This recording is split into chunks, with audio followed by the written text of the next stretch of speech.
नमस्कार मंडळी, मी अक्षता पवार आणि तुम्ही पाहताय न्यूज मराठी 24/7। मंडळी, विधानसभा निवडणुकीच्या मतदानाच्या फक्त एक दिवस आधी भाजपचे राष्ट्रीय सरचिटणीस विनोद तावडे यांची विरारमधील एका हॉटेलात पैसे वाटल्याचा आरोप बहुजन विकास आघाडी पक्षाने केलाय। पैसे वाटपाच्या आरोपावरून भाजपा आणि बवियामध्ये नालासोपाऱ्यात तुफान राडा झाला, ज्याचा व्हिडिओ आपणही सोशल मीडियावर पाहिलाच असेल।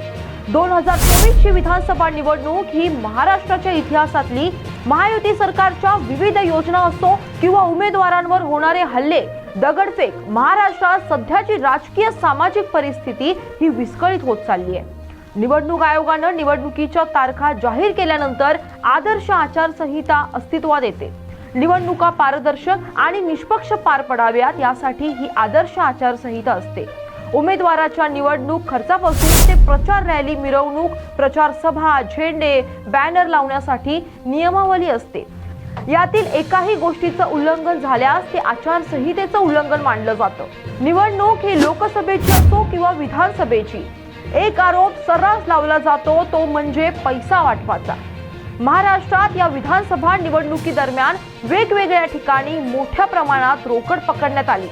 महाराष्ट्रातील विधानसभा निवडणुकीत यंदा निवडणूक आयोगाच्या पथकाने मोठी कामगिरी केली आहे। निवडणूक जाहीर झाल्यापासून बेकायदेशीर रक्कम, सोने, चांदी, दारू आणि अंमली पदार्थ जप्तीची धडक कारवाई केली गेली। या कारवाईत आतापर्यंत एकूण 660 कोटी 16 लाख रुपयांची मालमत्ता जप्त करण्यात आली आहे। परंतु त्यानंतर 2 दिवस निवडणूक आयोगाचे पथक आणि पोलीस प्रशासन अधिक सतर्क झाले आहेत। राज्यात 20 नोव्हेंबर रोजी एकाच टप्प्यात मतदान होत आहे। राज्य आणि केंद्र सरकारच्या विविध अंमलबजावणी यंत्रणांनी 15 ऑक्टोबर पासून बेकायदा पैसे, दारू, अंमली पदार्थ, मौल्यवान धातू आदींच्या विरोधात केलेल्या कारवाईत एकूण 660 कोटी 16 लाख रुपयांची मालमत्ता जप्त केली।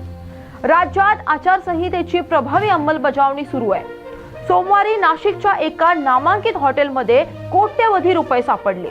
त्या रुपयांची मोजणी निवडणूक पथकाकडून करण्यात येत होती। ही रक्कम 5 कोटीहून अधिक रक्कम असल्याची प्राथमिक माहिती आहे। त्या ठिकाणी राजकीय पक्षांच्या नेत्यांची गाडी जप्त करण्यात आली। 2 दिवसापूर्वी मुंबईत 80 कोटींची चांदी जप्त करण्यात आली। त्यानंतर जळगाव आणि नागपूरमध्ये सोने, चांदीचे दागिने जप्त करण्यात आले। हे दागिने सराफ व्यावसायिकांचे होते, परंतु त्या संदर्भातील कागदपत्रे नसल्यामुळे ते जप्त केले गेले। निवडणूक आयोगाने आचारसंहिता भंगाच्या तक्रारींवर कारवाई केली। 15 ऑक्टोबर ते 18 ऑक्टोबर 2024 दरम्यान राज्यभरात सी विजिल ॲपवर एकूण 8678 तक्रारी प्राप्त झाल्या। त्यापैकी 8668 तक्रारी निवडणूक आयोगाकडून निकाली काढण्यात आल्या, अशी माहिती मुख्य निवडणूक अधिकारी कार्यालयाने दिली आहे। सी विजिल ॲपद्वारे नागरिक आचारसंहितेच्या उल्लंघनाबाबत तक्रार दाखल करू शकतात। हे ॲप कोणत्याही ॲप स्टोअर मधून डाउनलोड करता येतं। तक्रार दाखल झाल्यानंतर संबंधित पथकाद्वारे चौकशी करून योग्य ती कारवाई करण्यात येते। जर तुमच्याही आजूबाजूला अशा प्रकारच्या घटना, पैसे वाटप या गोष्टी जर तुम्हाला दिसल्या तर तुम्हीही या ॲपद्वारे आपली तक्रार नोंदवू शकता। अशाच बातम्यांसाठी पाहत रहा न्यूज मराठी 24/7।